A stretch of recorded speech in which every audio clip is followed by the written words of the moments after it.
even the most difficult jobs to fill. See why 4 out of 5 employers who post a job on ZipRecruiter get a quality candidate within the first day. Now try ZipRecruiter free at ZipRecruiter.com/free.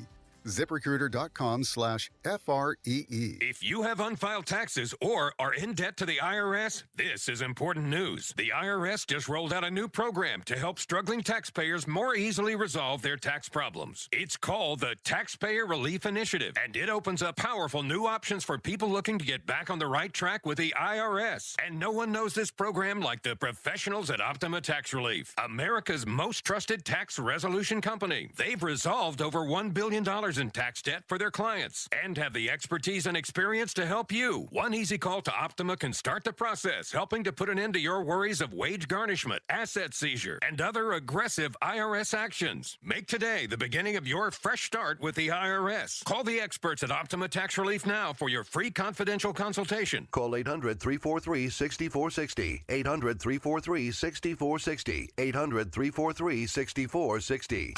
Optima Tax Relief. Some restrictions apply. For complete details, please visit OptimaTaxRelief.com. With the 3 things you need to know this hour, I'm Dan Bonas. First, the Utah Department of Transportation taking more action to stop crashes by semis coming out of Logan Canyon at Bear Lake. Second, patients who have Blue Cross insurance will be able to continue using University of Utah healthcare facilities. And third, one of the decisions issued by the U.S. Supreme Court today deals with just what kind of online threat actually breaks the law. Right now, 79 degrees, partly cloudy in Salt Lake City. And back to Inside Sources on KSL News Radio. Hear elevated conversation on crucial issues. Boyd Matheson on Inside Sources.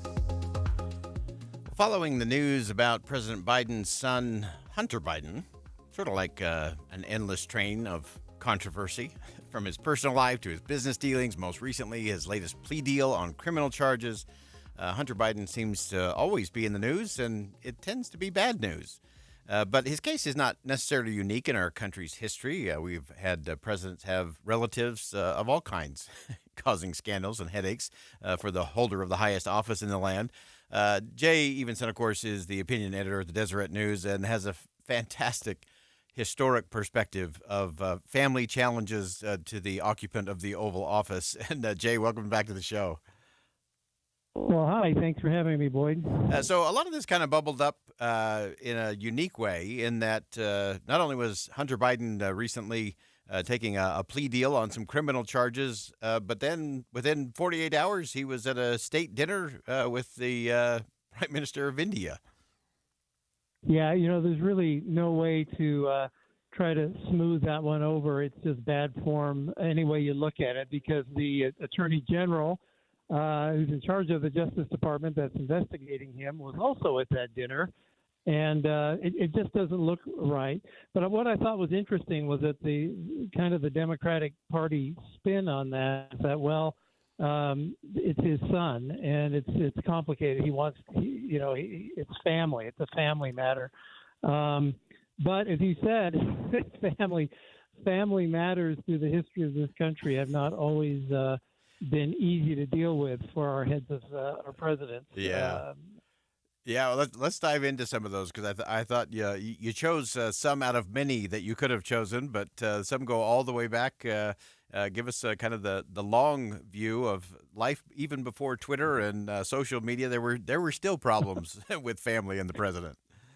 Absolutely. So I go all the way back to James Madison and his wife Dolly. Now, Dolly had been married previously. Her husband had passed away, but she had a son by that marriage by the name of John Payne Todd. And I joke in my column that Payne should have been spelled P-A-I-N because he had been jailed for assault, for disturbing the peace, for shooting incidents, and he had a gambling problem, and he had an alcohol problem.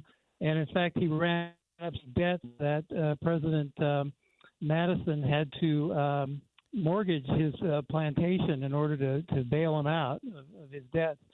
But then, to make matters worse, the president decided he would appoint him to be a special secretary to go along with a group he was sending to Europe on a peace mission. You can imagine how that would play out today. But instead of performing his duties, he decided to have fun in Europe, and he did a lot of gambling. He saw a lot of women. He ran up about $8,000 in debt, which is, I think, about $150,000 today. Wow. And it really made a mess of things. And I think the president regretted having done that. But that's just the first example I could find of a relative of the president being a great embarrassment to him. We've had a lot more examples here recently, and I don't know if you remember Lyndon Johnson's brother, Sam Houston Johnson. You can't think of a better Texas name than Sam Houston Johnson. But he also had problems with alcohol, and the problem was that when he became intoxicated, then he would speak freely with anyone, including reporters. And he would often leak confidential information to these people. So it got so bad that Lyndon Johnson brought him into the White House, basically kept him under house arrest. He had a Secret Service detail with him, and he couldn't leave the White House without them. And they would, of course, keep track of everything that he would say, make sure he didn't say something wrong. And so anyway, it just goes on and on. Richard Nixon's brother was Donald Nixon, who he borrowed $200,000 to start a hamburger stand. He wanted to start a chain restaurant. But the lender was Howard Hughes, who also happened to be a major defense contractor. And Richard Nixon really had trouble convincing people that he hadn't done favors for Howard Hughes in exchange for this loan. And then, it goes right on through Billy Carter. Many of us remember Billy Beer and how what an embarrassment all of that was when he was, it turned out he had been an unofficial ambassador to Libya and had made money from the Libyan government. Bill Clinton's half-brother, Roger Clinton, had been arrested and convicted on cocaine charges, and Bill Clinton pardoned him before leaving office, but then Roger celebrated that by getting an arrest for DUI. I mean, it just goes on and on. One of the other ones you had in your column that I thought was great was Teddy Roosevelt, whose daughter Alice from his first marriage. He actually came down and you quoted this in your column that Teddy Roosevelt said, "I can do one of two things. I can be president of the United States, or I can control Alice Roosevelt. I can't possibly do both." Yes, and she was brash. She was flirtatious. She would say things out loud that were really inappropriate, and she ended up becoming a socialite in Washington for many years after her father left office, and lived to 1980, and was still always invited to parties there. So it's kind of rather interesting. But yes, Teddy had problems with her. Yeah. And then finally, let's flip the script a little bit. We know of these kinds of challenges, and I'm sure there were many more had it occurred in the social media age. We probably would have known a lot more about a lot more family members over our nation's history. And in some ways, that's part of the job. It comes with the territory. And part of it, too, is we have to also recognize that these are families. And I don't know a single family out there that's perfect or doesn't have one of those relatives swinging from the family tree. Yes, exactly. Well, in a democracy, we elect imperfect people. But I guess you could say in a monarchy, we have imperfect people as well. It's just that they try to keep it a little bit more quiet. Although we've learned a lot recently about British monarchy, for example. But we elect imperfect people, and part of that imperfection includes complicated family dynamics. Yeah. And sure, as parents, we would do anything for our children, especially if they're in trouble. But our public officials have to learn that when it comes to serving the public's interest must always come first. But I think there's some comfort in knowing that our leaders face many of the same challenges we do as we, hold down jobs, run households, and still have to deal with our crazy relatives at the same time. And democracy, I think, is as much about self-government as it is about governing the nation. There are no easy shortcuts, and I think we can take comfort, but at the same time, we can learn from how our leaders handle these problems. Yeah, great insight as always, Jay Evenson. You can check out that column at Deseret.com. Jay is the opinion editor for Deseret News. And Jay, always appreciate your perspective. This was a nice historic walk for us. Thanks for joining us. Thank you, Boyd. All right, some great perspective there. And there have been colorful characters, to say the least, in many of the families of the President of the United States. And that's part of reality. Families are messy, no question about it. And how presidents handle that and the perception they create gives a lot to think about when it comes to our own families. Well, that wraps up hour number 1 of Inside Sources here on KSL News Radio. We'll step aside for top of the hour news. Don't go anywhere. When we come back, crucial conversation about what's happening in Russia, what comes next. You don't want to miss this conversation. Stay with us on Inside Sources on KSL News Radio.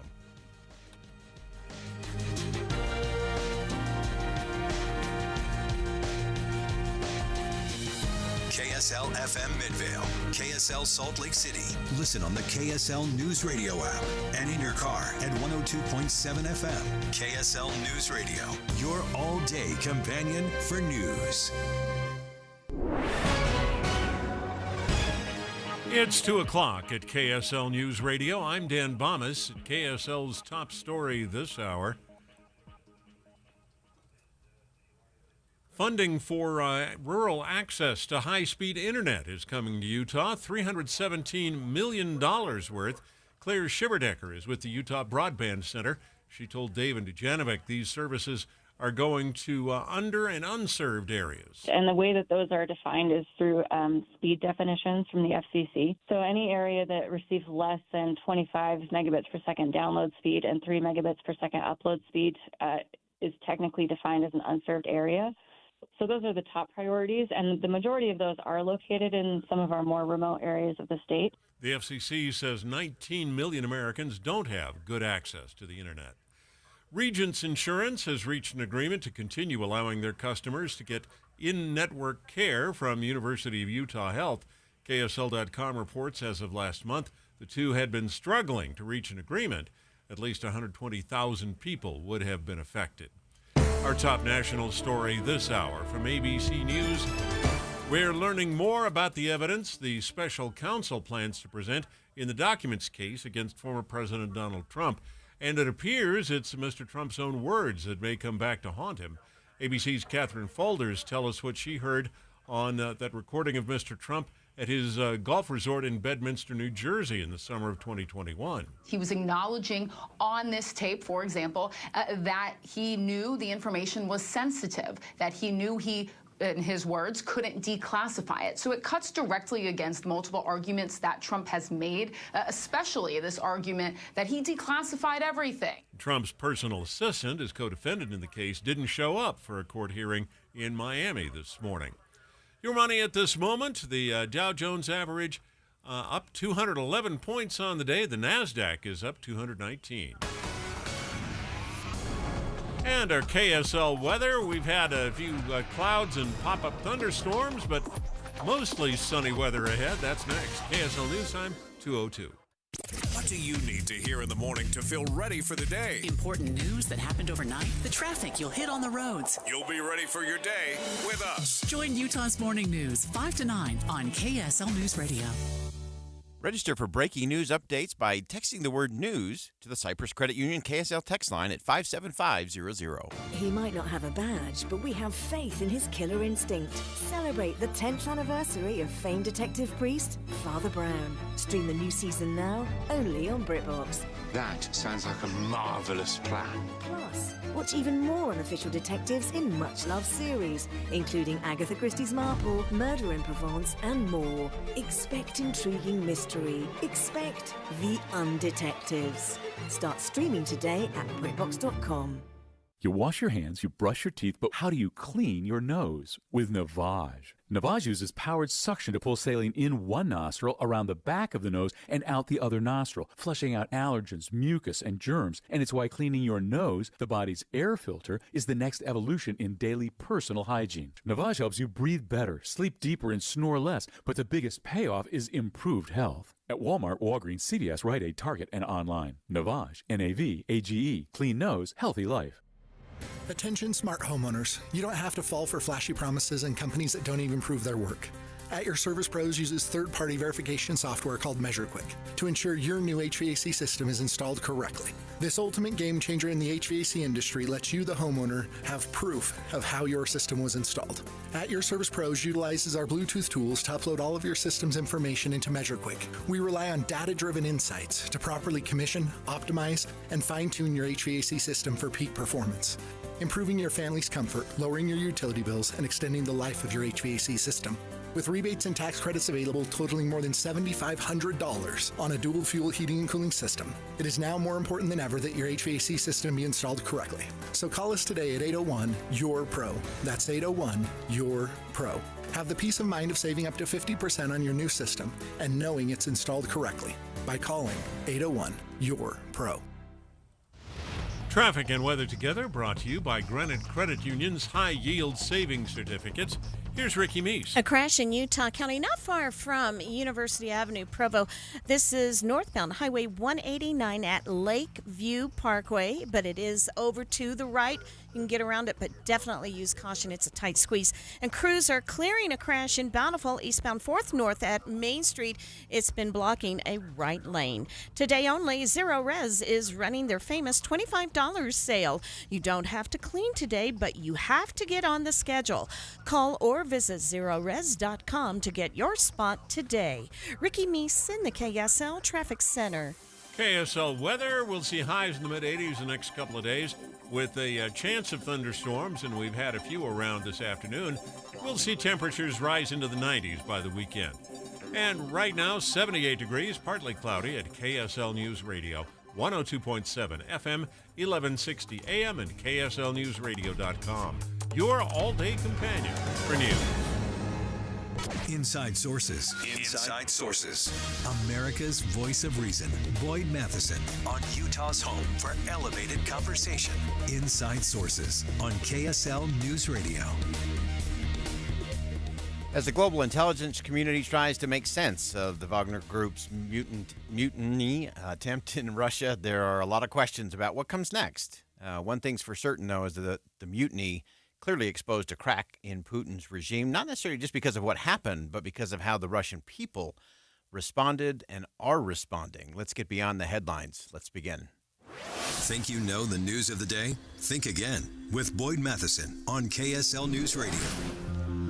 Well, as we try to look at the ramifications of what took place over the weekend in Russia, a lot of it is beyond the headlines, and some of it has to do with what the people inside of Russia are saying and what they're not saying. And to help us break all of that down, Leon Aron is the senior fellow at the American Enterprise Institute.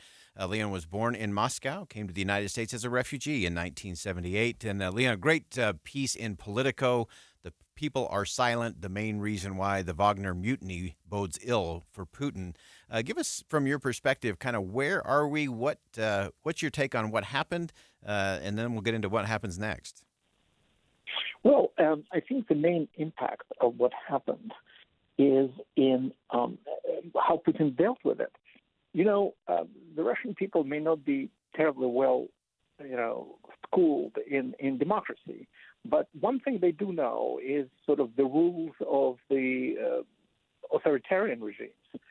And when you get on the national TV and deplore somebody as a traitor and accuse them of treason, and then the next day you say, oops, okay, well, all right, you want to go into exile, take your troops with you, fine, we'll drop all the criminal charges, goodbye.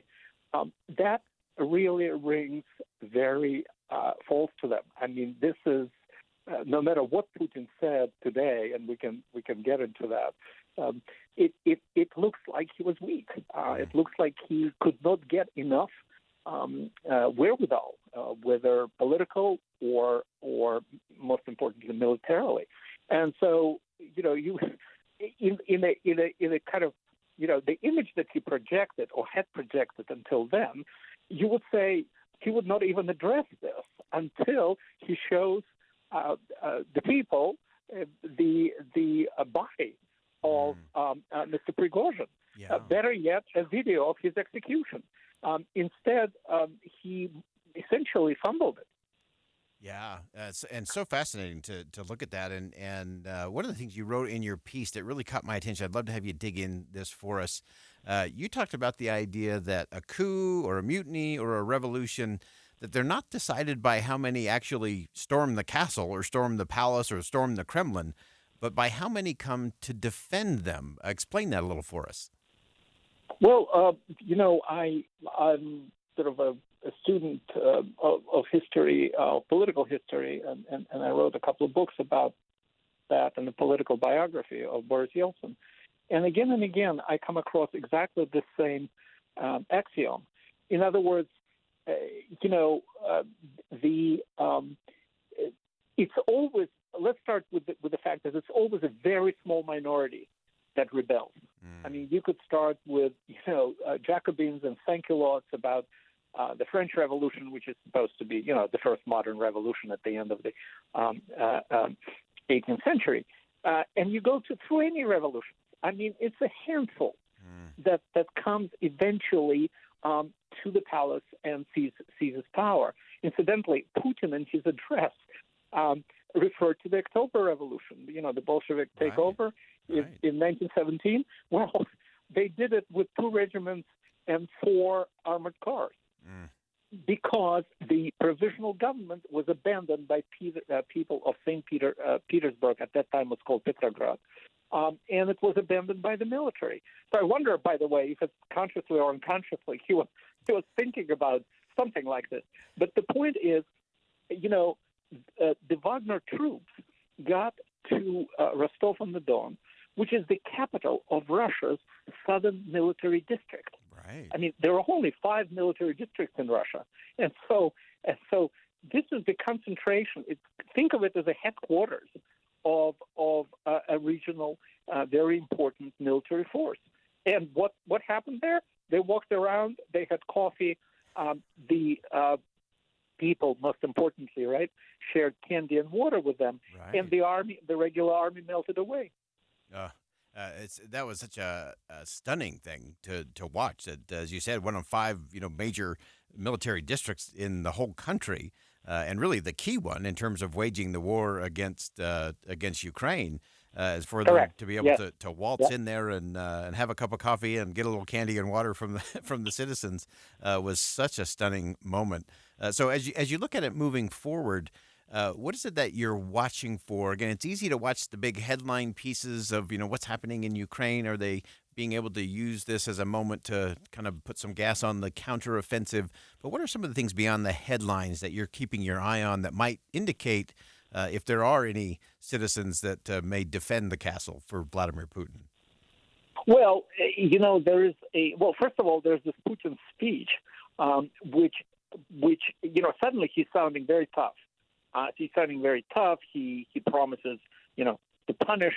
I think by now he almost uses his name. Certainly he deplores Wagner. All of a sudden he admits that Russia poured billions into that. Until then he had denied any connection with it. So 2 things. I think the most repercussions, or the most obvious repercussions, will be domestic. I think Putin will try to make up for looking weak against Wagner by looking tough with his own citizens. I mean, I would expect, for example, essentially a life sentence for the imprisoned pro-democracy leader Alexei Navalny and his colleague, and actually my good personal friend Vladimir Kara-Murza. Probably more arrests, but in terms of its impact on Ukraine, I don't think that there is a direct connection yet. Yeah. Although I mean, Wagner was the only detachment that actually, or the only unit, if you wish, that actually made some progress at huge, of course, expense in the life of its soldiers. About 20,000 killed to take a small town, Bakhmut. But without it, I mean, that's definitely a subtraction from the Russian ability to advance. But Putin is in a defensive crouch there. The idea in Ukraine, as I see it, is to just stay in the defensive crouch and survive one Ukrainian offensive after another until the West gets tired of it, and at that point pushes Ukraine towards some sort of peace. So I think, as far as Ukraine is concerned, the Ukrainian counteroffensive is going to continue.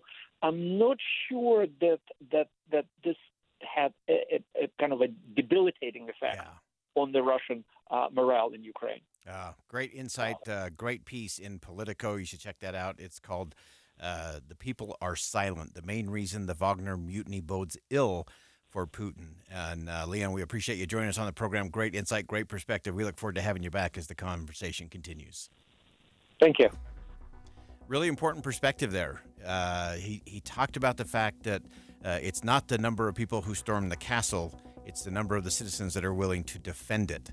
And when it comes to the Kremlin, the people are clearly staying silent. That's something to think about.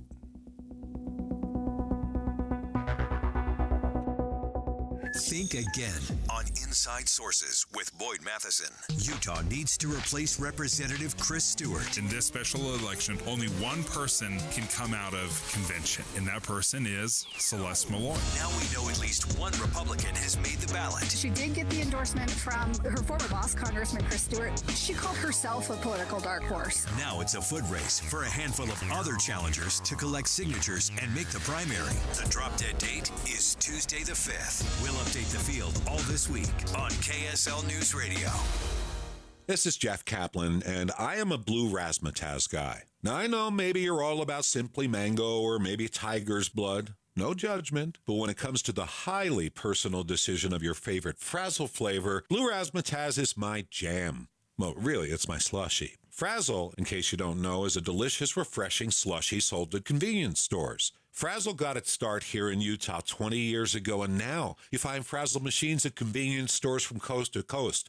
If you've never tried Frazzle, or even if you're already a fan like me, get one free on Free Frazzle Friday, every Friday through June at participating locations. They're celebrating Free Frazzle Friday at Holiday Oil, Maverick, Top Stop, and many other convenience stores. Limit one per person, but load up the car. Bring the kids. Everybody gets a 12-ounce Frazzle free. For locations and more, get the Frazzle app or go to freefrazzlefriday.com. Maybe you love Georgia Peach or Tangerango. You're going to love the Frazzle flavors. The Management Minute is a service of the MBA program in the John M. Huntsman School of Business at Utah State University. I'm Professor Scott Hammond. Howard Tucker said, if you're blessed to have a career you enjoy, consider delaying retirement. People who retire are at an increased risk of cognitive decline. Who is Howard Tucker? Well, he's a 100-year-old doctor from Cleveland, Ohio, who still practices medicine. My 93-year-old mother, who no longer practices medicine, last year renewed her nursing license just to keep her mind active and her professional identity intact. Retirement after 65 was for dinosaurs. Business and government need to realize that most of the current generation will work one way or another into their 70s and 80s. Work done right can enhance the quality of life. Enhance the quality of your life with an MBA from Utah State University. Go to utahstatemba.com. I'm Scott Hammond. Hope to see you in one of our classes. Don't miss America's Freedom Festival in Utah County, a celebration with a mission to teach the honor and patriotism of our great nation. Take in Utah's largest July 4th Grand Parade, Freedom Days in downtown Provo, Balloon Fest, and Colonial Fest in Orem, followed by the state's biggest fireworks show and concert, Alta Bank Stadium of Fire, featuring Journey. For information, visit freedomfestival.org. freedomfestival.org. Get in the zone, AutoZone. Welcome to AutoZone. What are you working on today? Hey, I'm looking for some help. My engine light is on. Our free AutoZone Fix Finder service can help. Free? Free. Like free as a bird free? Like Scott free. Home free? A free for all. A free pass? Free and easy. The free AutoZone Fix Finder service takes less than a minute and you get a personalized report. That sure frees up my day. Get in the zone, AutoZone. Restrictions apply.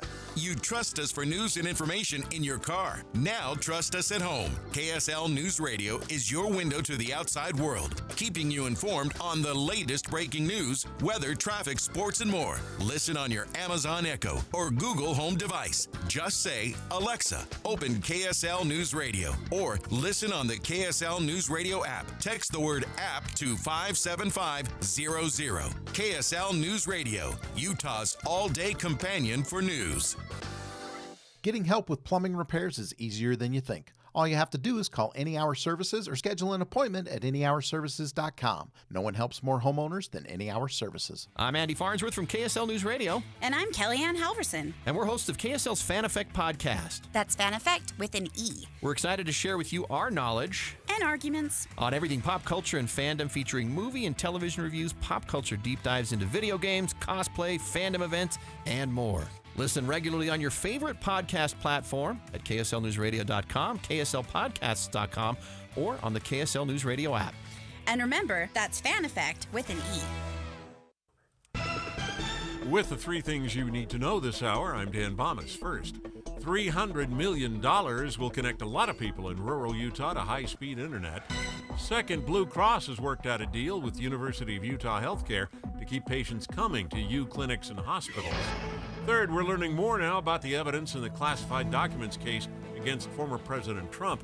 That includes audio recorded at his golf resort in New Jersey. Right now, 78 degrees, partly cloudy in Salt Lake City. Back to Inside Sources on KSL News Radio. Boyd Matheson divides rage from reason on Inside Sources. Well, this week, the Supreme Court will hand down some of its final rulings, and one of those, of course, includes a case that will decide the future of affirmative action in America. The program was created in 1965. It's 2023. Decades on, does the architecture that affirmative action was built on still stand? I always say one of the dangerous things about writing is that you write and it becomes permanent, and then often you're proved wrong. But someone who always seems to get it right is Megan McArdle, a Washington Post columnist, one of our favorite thinkers and writers. And Megan, welcome back to the show. Thanks for having me. And we're actually going to go back to a piece that you wrote many months ago about the fact that the architecture of affirmative action was kind of the thing that would destine it to collapse in the end. Explain that to us. You know, one thing that I think people really don't have a hard time wrapping their brains around today, especially younger people, is just how much the United States in 1965 really was a nation of black and white. We are talking about more than 85% of the population was white. Almost all of the remainder was black. And, you know, the architects of the system we have now simply did not anticipate a country, a multi-ethnic democracy in which we had overperforming as well as systemically underrepresented minorities. Yeah. And so what we've had in the intervening years was that in actually the same year as the Civil Rights Act, we passed immigration reform that radically increased the number of especially non-white immigrants in the United States. In many ways, this was a great success, but it made it very difficult for the rationales that we had constructed for affirmative action, which I think a lot of people intuitively think is based on a kind of repair of the wrong that was done to Black Americans through generations of slavery and Jim Crow. But that's not actually the rationale that courts chose. For a bunch of reasons, it was sort of difficult to reconcile with some constitutional law. And so instead, what we got was this diversity rationale, that it is not permissible to have quotas, but it is permissible to kind of racially balance your class in the interest of having a diverse college class, a diverse workplace, et cetera. The problem with that has been that Asian immigrants dramatically overperform compared to whites or Black or Latino people. And so we now have an overrepresented, underrepresented minority. And in the interest of racially balancing, what we ended up having – I'm sorry. My dog has broken free of her crate. Oh. Trying to climb on top. We have a dog on the loose. I'm going to move. Yeah, sorry. Sybil, you are a very clever little girl. Look at you getting out of So anyway, what we had was this diversity just didn't anticipate that we would have a minority that overperformed. And so in practice, how affirmative action has come to be performed in the United States is not what I think, even if people who are uncomfortable with it say it's unfair to discriminate against qualified white applicants, they also feel, it was unfair for generations for qualified black applicants to be discriminated against, and they kind of get the moral logic there. When you're bringing in people who were not here when the discrimination happened and who are themselves minorities who suffer in various ways, and saying to them, no, you need to take a penalty in order to make up for our history, it becomes morally fraught in a way that I think is just unsustainable. Yeah, it's so interesting to go through that. One of the things that you pointed out in your piece from a few months ago was just how absurd it becomes so quickly in terms of, I think you used the example of a Pakistani is Asian, but an Afghan born, just a few miles away is white, and on all of the things of a mixed culture, mixed society, makes it even more and more difficult for that framework, again, that was kind of based on a black-white to really hold up over time. Yeah, we have this very contingent framework that emerges in the 70s and the 80s. And basically what happens is we have the system of preferences, and as we get, we have Latinos, we have Middle Easterners, we have various groups, Hawaiian, Native Americans, Hawaiian and Pacific Islanders, and all of them are saying, look, I've also suffered from some history of discrimination where I am. I want to be part of this classification system, and the system that we come up with is just incredibly ad hoc because it's not encoded anywhere in law. It is basically this series of judicial and administrative decisions that take what had been, as I say, a workable framework, if awkward, if unlovely, if certainly morally contested, but a basically workable framework. And it expands it to this completely irrational, yes, if you're an Afghan, you don't qualify, but if you're Pakistani, you're Asian and you do, you're born 4 miles apart. This doesn't actually make much sense, but this is how the history unfolds. And ultimately, that system is breaking down because it has gotten too big. I mean, the other thing is that those irrationalities, again, I think can be sustained when these are tiny percentages of the population. A few thousand Pakistanis, a few thousand Afghans, it's just not a big deal. The government can kind of absorb that. Yeah. But as the population trends towards majority, not non-white, I think that gets exaggerated, but multiracial. Right. More and more people have biracial relatives, that becomes less and less workable. And so I think we have just arrived at a point, we are certainly being hastened there by a conservative court. I don't want to sound naive, but I think we would have gotten here sooner rather than later, simply because the edifice is no longer functional. Right. So as you look at the case that's before the court, how do you kind of project that playing out here over the next 48 or 72 hours, I guess, depending on when they decide to put that out there? How do you see that playing out? And then more importantly, what do you see as what's next in terms of that? Look, I think that anyone who tries to predict the Supreme Court is crazy. It looks very clear that affirmative action is going down. This may be my famous last words. But, the leftward, John Roberts is now the leftward flank of the conservative majority in the court. And he has said that the way to stop discriminating by race is to stop discriminating by race. So I think it is unlikely that affirmative action survives in anything like the form that we have had it for so many years. What happens next, I think, really depends a lot on how they overrule it. They can do a narrow ruling in which they are mostly looking at the facts of this particular case. And that will have some effect. It's going to change, in that case, I think, mostly how we think about colleges think about admitting Asian students. And then to a lesser extent, that is then, I think, going to force them to change how they think about various forms of preferences that tend to benefit white students right now, like legacy admission. If we get a broader ruling that just says, no, you can't take race into account at all, that is going to have big effects. And I think, one thing people aren't talking about, but I think is going to invite cases beyond college admissions to, for example, hiring. Right. And there are a lot of kind of commanding heights cultural industries right now where it is de facto, if you are a white male, harder to get hired with the same qualifications, right? Yeah. You're facing a much higher bar if you're a white male than if you're in any other group. That is basically, it's hard to sue on that for a bunch of reasons at the moment. But the Supreme Court could open the door, basically say, it's open season. Why don't you bring some lawsuits? Right. And see what we're going to do about that. That would make a lot of changes in a lot of places. I think, we could be looking at in the next 5 to 10 years a substantial rewriting of how these issues are handled, both in workplaces as well as in colleges, as in government employment and so forth. But I think that so much is going to depend on exactly how they rule that it's hard to say exactly what those impacts will be right now. Definitely, whether it's that narrow ruling very specific to that or whether it is the broader case there, that's going to be really interesting to look at. Megan McArdle, a Washington Post columnist, incredible thinker and writer, and even can deliver with a high degree of difficulty with a dog on the loose. And, Megan, thanks for joining us. No, we look forward to having you back, and maybe we'll interview the dog next time as well. Get a 2-minute rebuttal. I'm sure someone would like that. All right. Thanks for having me. Thanks, Megan. That's Megan McArdle from the Washington Post. She is a great thinker, and we will keep our eye on the Supreme Court, what happens with affirmative action as we roll through the next 48 hours. We'll step aside for bottom of the hour news. More Inside Sources coming up next.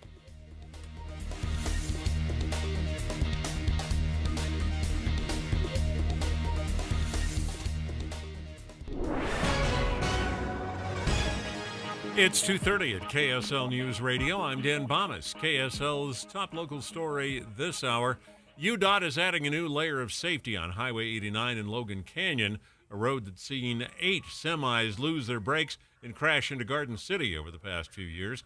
KSL News Radio's Adam Small has details. The road already has a brake check area and a runaway ramp to the east, but UDOT is now working on adding a second brake check area further down the canyon road. That drop into Garden City from Logan Canyon is a pretty significant steep grade. Well, it's been hard to pinpoint one exact cause for why these accidents have happened. Utah Trucking Association Executive Director Rick Claspy says they are urging truckers to take things slow and focused. UDOT hopes to have the new brake check area open by this fall. Our top national story this hour from ABC News. The U.S. State Department says the people of Belarus shouldn't be happy that Yevgeny Prigozhin has gone into exile there. Matthew Miller is a spokesperson for the State Department. Everywhere that Wagner goes, death and destruction follows in their wake. He has been a destabilizing agent. And so the decision by President Lukashenko to welcome Prigozhin to Belarus, I think, is another example of him choosing the interests of Vladimir Putin and choosing the interests of the Kremlin over the interests of the Belarusian people. Prigozhin, of course, is the leader of the Wagner mercenaries in Russia. They're being folded into the Russian military after a mutiny over the weekend. Your money at this moment, the Dow Jones average closing trading on the day up 212 points. The NASDAQ closed up 219. The S&P up 49. And our KSL weather, we've had some storms and sunshine today. That's next. KSL News Time, 2:31. We have enough people running around Broadcast House at 4 in the morning to field a football team. Producers, reporters, the traffic team, and us. This is Tim and Amanda. Join us each morning from 5 to 9 on KSL News Radio. Smart, connected, modern. Discover life-enhancing independent living services at Trio Orem. Joy isn't just for the young, it's for the young at heart. Trio's signature programs provide a unique approach to wellness, bringing living well and well-being to life. Trio is reimagining retirement to deliver delight in every detail. To learn more, contact Trio Orem at 801-434-8000 or visit treeorem.com. The Salt Lake Chamber is Utah's voice for business. Okay, that sounds great, but what does it really mean? Well, as Utah's largest and longest-standing business association, they support and champion community prosperity throughout the state. And if you're in business, well, that's a very good thing for you. Be sure to listen to the Chamber's Speaking on Business, weekdays at 7:20, 11:55, and 5:20 p.m. on KSL News Radio.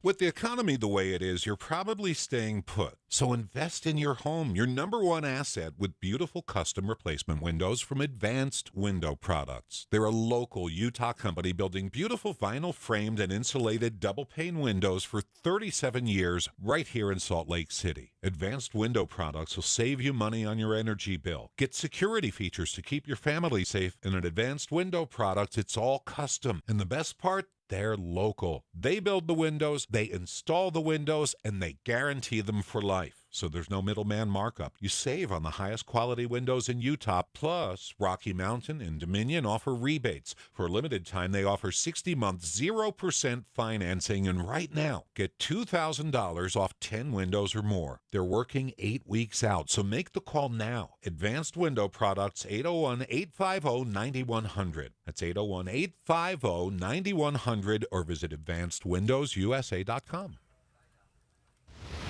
Traffic and weather together, brought to you by Granite Credit Union's high-yield savings certificates. Here's Ricky Meese. Some weather-related slowdowns on southbound I-15 in Murray and Midvale. The chance of being on some wet roads really anywhere from South Salt Lake to Sandy is possible on any of the valley roadways, but right now no accidents reported. Fill up your bucket list in Box Elder County. History, recreation, and wildlife, along with excellent dining and shopping, await you. Find out more at visitboxeldercounty.com. Ricky Meese in the KSL Traffic Center. KSL weather, we've had those spotty thunderstorms, especially on the east side of the Salt Lake Valley. Our weather tomorrow, highs in the mid-80s with just a slight chance of thunderstorms. We'll see temperatures rise into the 90s by the weekend. Right now, 80 degrees, and downtown it's partly cloudy at KSL News Radio, 102.7 FM, 1160 AM, and KSLNewsRadio.com, your all-day companion for news. Inside Sources. Inside Sources. America's voice of reason. Boyd Matheson on Utah's home for elevated conversation. Inside Sources on KSL News Radio. How affordable is middle-class life in America? It's an important question, but one that can end up with all kinds of different answers. It matters what you measure, as always, and how you measure it. One study called the Cost of Thriving Index released a report detailing how the cost of being middle class has skyrocketed over the decades. But we want to get past the headline. Is that really the case? What's underneath the numbers? What are we really measuring? What are we leaving out? How is it skewing the answer? And what does it mean to the direction of the country? Scott Winship, Senior Fellow and the Director of the Center on Opportunity and Social Mobility at the American Enterprise Institute, joins us. And Scott, you've taken a look at this cost of thriving. And underneath the numbers, again, depending on what you measure, there might be a little different story. Tell us about it. Yeah, that's exactly right, Boyd. So I wrote a paper last week with Jeremy Horpedal, my co-author, who's at Central Arkansas University. We took a look at this paper that was put out by American Compass, which had a couple big headline-grabbing claims. One was that the number of weeks that it takes the typical male worker to afford 5 key goods and services, which I'll get to in a second, but that it essentially took 40 weeks for the typical male worker to afford those things in 1985. That increased by 22 weeks between 85 and 2022. And by the way, in 2022, it took 62 weeks to afford those. Now, your listeners may note that there are only 52 weeks in the year. So if it takes 62 weeks, that's a big problem. But we went back and sort of looked at what he did, and we found a couple of pretty big errors that we can talk about. We accounted for taxes because you pay your costs out of after-tax income. We expanded the group to not just be male full-time workers, but to include women and younger full-time workers. When we did all that stuff, we found that the cost of living, the cost of thriving actually had declined a little bit over time. And then we sort of take one more step and say, like, really, this isn't the right way. This whole cost of thriving approach of looking at 5 things and comparing it to income, that's not the right way to do it. We actually argue that that earnings, after accounting for the increase in the cost of living, that earnings are up by 53% between 1985 and 2022. And so as you look at those numbers, let's start with just kind of the baseline there in terms of what is it that they were measuring? What are those things that would constitute thriving that we're working so hard to get? Yep. So the American Compass report looks at 5 things. It looks at food, which is sort of the cost of a nutritionally adequate diet. He looks at housing, where he uses the typical rent in Raleigh, North Carolina. He looks at healthcare, which is the cost of an employer health coverage, essentially. He looks at transportation, which is a set of popular cars that AAA has looked at the cost of, and finally looks at higher education, which he finds as the price of in-school tuition at a 4-year public university. All right. And so as you look at those, and again, you can look at the numbers in all those different ways, and as you said, in terms of taxes and all the other things that are going on there, and looking at the right subset of people who you're actually measuring against. Give us kind of that next level in terms of your conclusion, in terms of what should we be, when we talk about thriving, I think that's an important thing to be looking at and having conversations about, but what else should we actually be putting in there?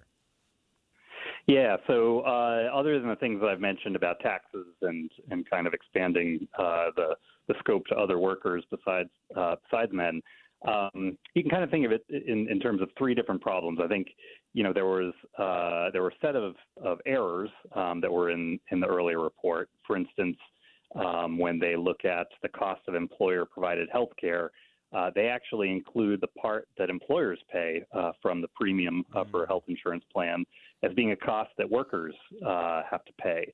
And that's not right. Or if it is, or if you do think it comes out of workers' paychecks ultimately, then you also need to count it as income on the worker side before you take it away as a cost. They didn't do that. The other big mistake was for the cost of higher education, they use just the sticker price, that the colleges advertise, but hardly anybody pays that sticker price. There's a lot of redistribution that happens through institutional aid that schools provide.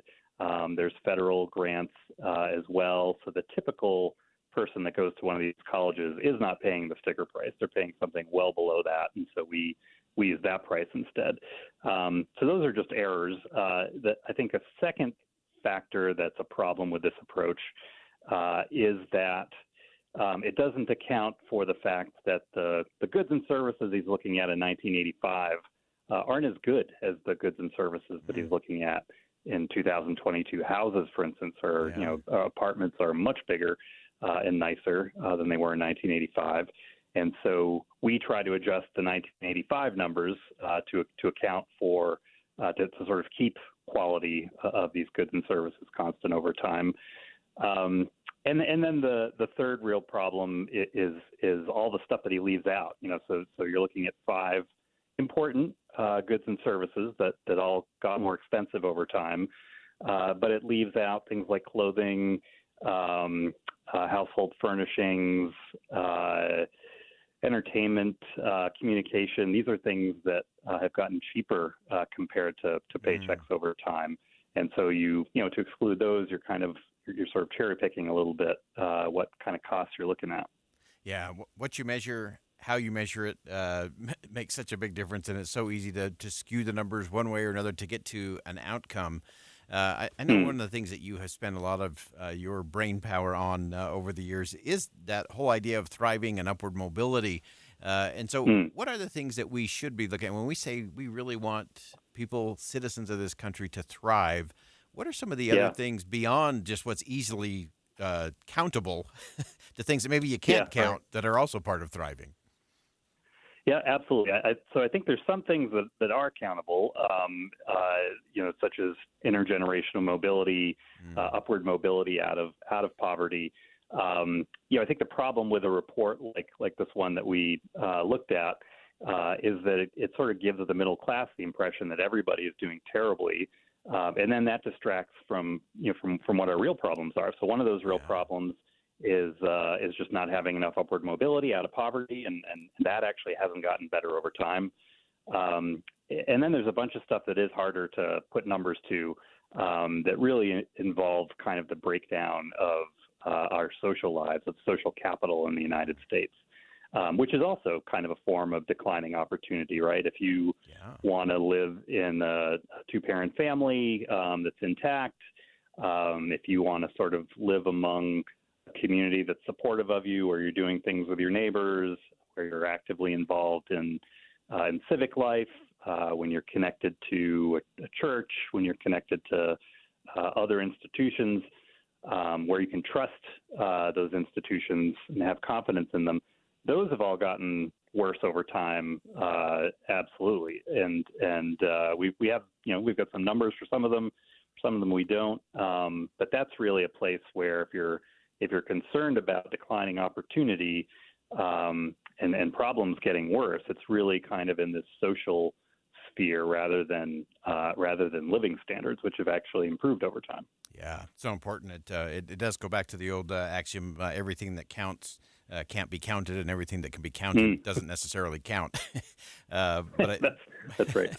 And how you count them also matters, and that's a critical part of that. Scott Winship, Senior Fellow and Director of the Center on Opportunity and Social Mobility at the American Enterprise Institute. Scott, always appreciate your thinking and your perspective, especially as it relates to that whole idea of opportunity, social mobility, and what it means to us. And some of these things that maybe don't get counted as well. Some we're getting better at counting and assessing in terms of that connective tissue in our society. And we always appreciate your work and carving out some time for us. Yeah, thanks for having me on. I always enjoy it. All right. We'll step aside for one last break. When we come back, we're going to go into that space. We're going to talk about the transcendence of human dignity to round out the show today. Don't go anywhere. We'll be right back.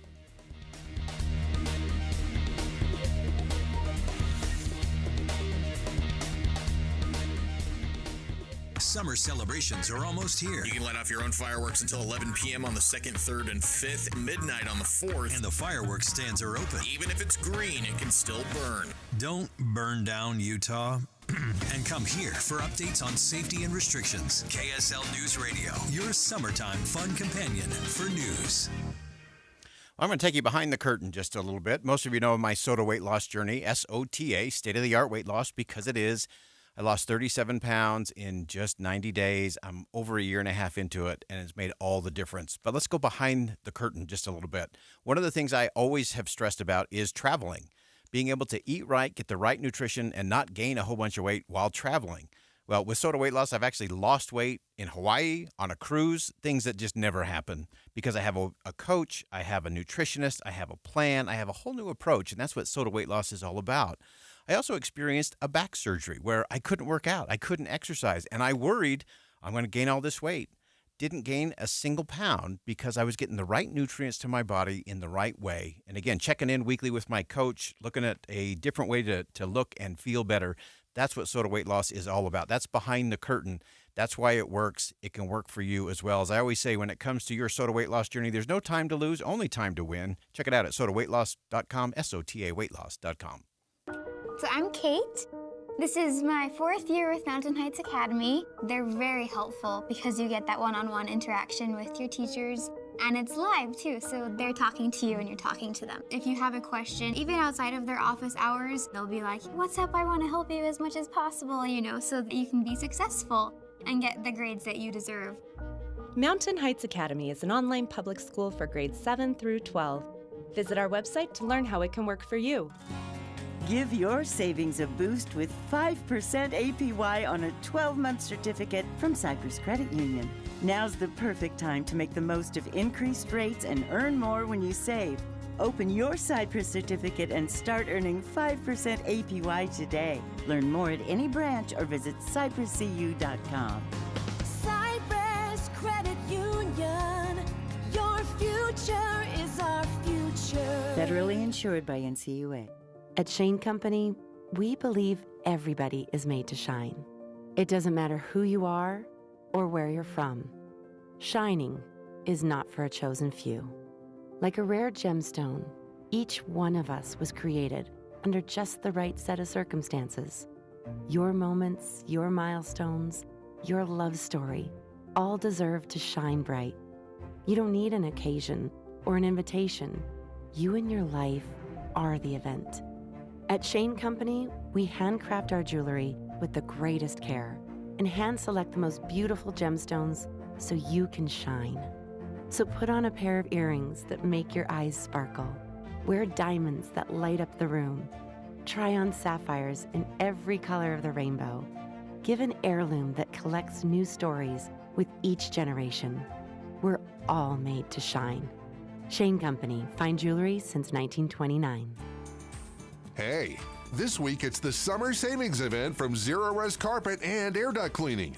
Today and tomorrow only, Zero Res is running their $25 carpet cleaning special. $25 per room for the no residue cleaning that you've come to love. And seriously, once you've had the best, why would you ever go back? Carpets, tile, air ducts, furniture, Zero Res can bring the whole home back to life. Maybe you're sensitive to dust and pollen, or maybe you're just sensitive to having to look at dirty carpets. Either way, the Zero Res cleaning process is exactly what you need. Schedule your cleaning today and get your carpet cleaned for just $25 per room. 4-room minimum, but no maximums. Cleaning every room in the house, just $25 each. Zero Res is keeping the call center open late to help as many people as possible, but you only have until 6 p.m. on Tuesday night to get this deal. Serving Nephi to Ogden, Park City to Tooele.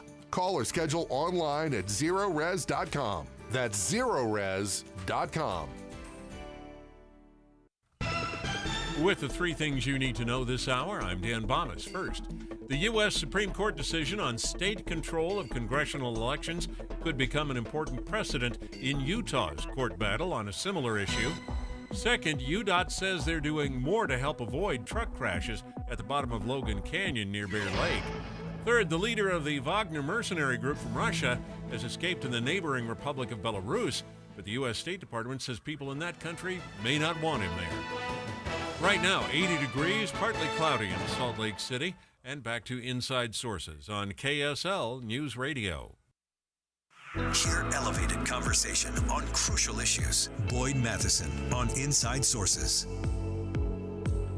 Over the course of the last week, we have tapped into some of the greatest minds to talk about religious liberty and democracy. We talked about that with Jonathan Rauch from Brookings Institution. We talked about more authority and trust in our institutions with Russell Moore from Christianity Today. And now we want to dive into this idea of human dignity. And we will look to a world religious leader, Ulysses Suarez, a member of the Quorum of the 12 Apostles of the Church of Jesus Christ of Latter-day Saints, was in Argentina at the World Congress of Interreligious and Intercultural Dialogue, was in Buenos Aires on June the 8th. And he talked about this whole idea of the transcendence of human dignity. We are all children of Heavenly Father. And that vision helps us to connect with people, helps us to feel close to them. And I hope they feel close to us. That feeling of connectedness is a big part of what Elder Suarez has done as a leader in the Church of Jesus Christ. And during this tour throughout South America, he visited with the president of Uruguay. And they had a very interesting talk in terms of that human dignity and what it means to actually help a neighbor in need. And I reaffirmed that to him, that we love God because that's our first commandment. But we love our neighbor, and then we do everything we can to help people. Elder Suarez also went on to talk about this conversation with the president in Uruguay, talking about how the church is trying to help all people.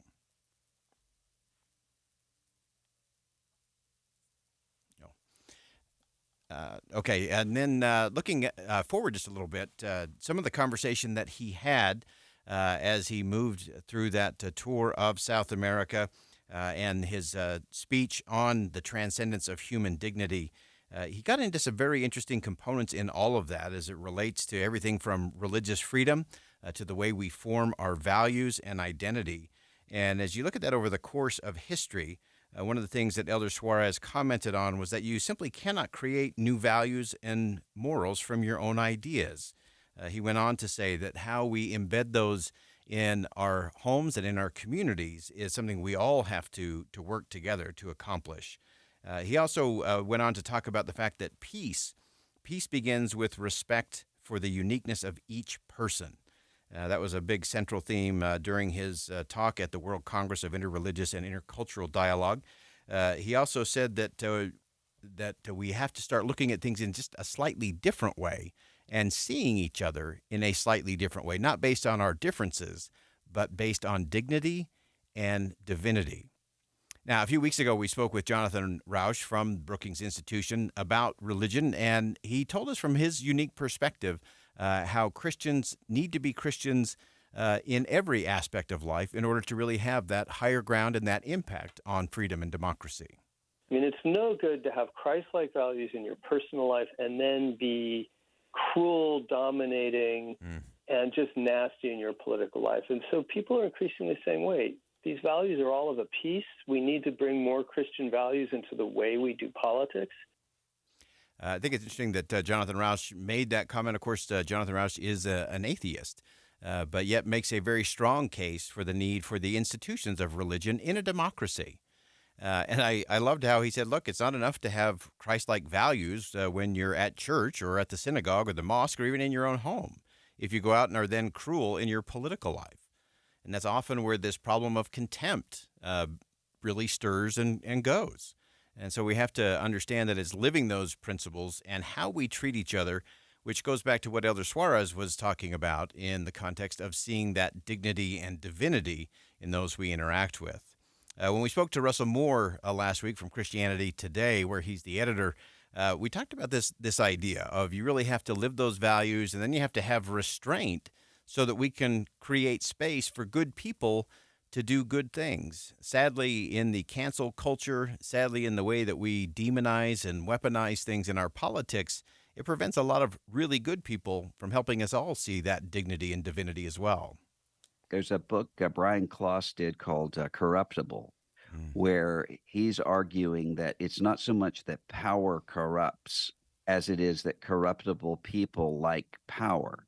And he gives the example of his mom, who was a school board member for 25 years, I think, because she cared about kids, she cared about education, and she had a calling that was really kind of dull to most people. And he said if she had been serving in a time like in some school districts right now, where the school board meetings are sort of circus kind of shout down events, she just wouldn't have run.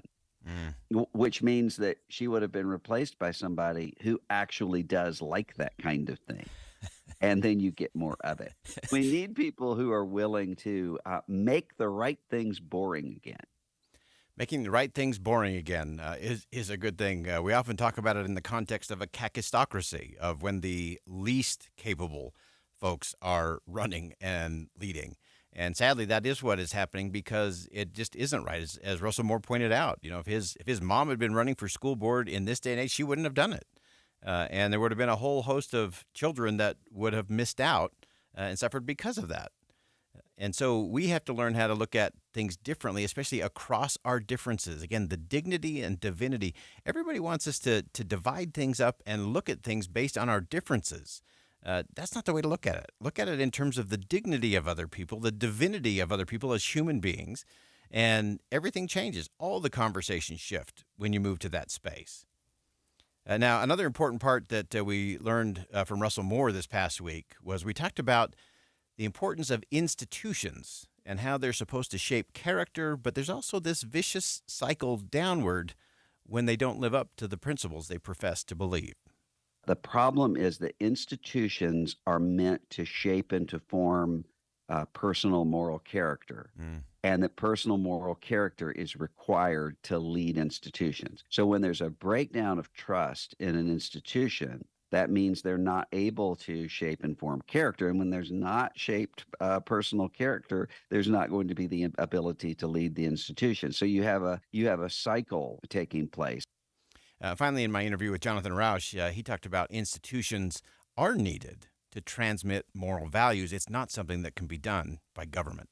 For society as a whole, if you don't have these institutions that are able to transmit these values, create a sense of community, show up on your doorstep if something has gone wrong, then you get a lot of people who get isolated and a sense of meaninglessness and drift, and then they're easy prey for demagogues and outrage artists. So to connect all the dots on this, between our conversations with Jonathan Rauch, with Russell Moore, and listening to the words of Ulysses Suarez, this idea of religious liberty and democracy being interconnected, the moral authority and trust that we need to have in our institutions, all begins with what Elder Suarez has called that transcendence of human dignity. And truly, peace begins with respect for the uniqueness of each person. It's valuing the differences. Now, it was also interesting on this tour of South America, Elder Suarez was interviewed by Sergio Rubin, one of the most well-known religious writers in all of South America. He's the biographer for Pope Francis, has interacted with Mother Teresa and a host of other luminaries around the world. And in this interview with Elder Suarez, Sergio Rubin asked, could we say in the world today that religions don't just coexist, but they start to work together in favor of humanity? Again, that dignity component is such a critical part. And Elder Suarez responded, "It was amazing to see the desire that is now developing in people's hearts to have a better dialogue and have more respect for one another, because that is what leads to a better life." Elder Suarez also talked about the fact that people who have these kinds of conversations are pioneers of sorts because they're trying to take the world in a positive direction.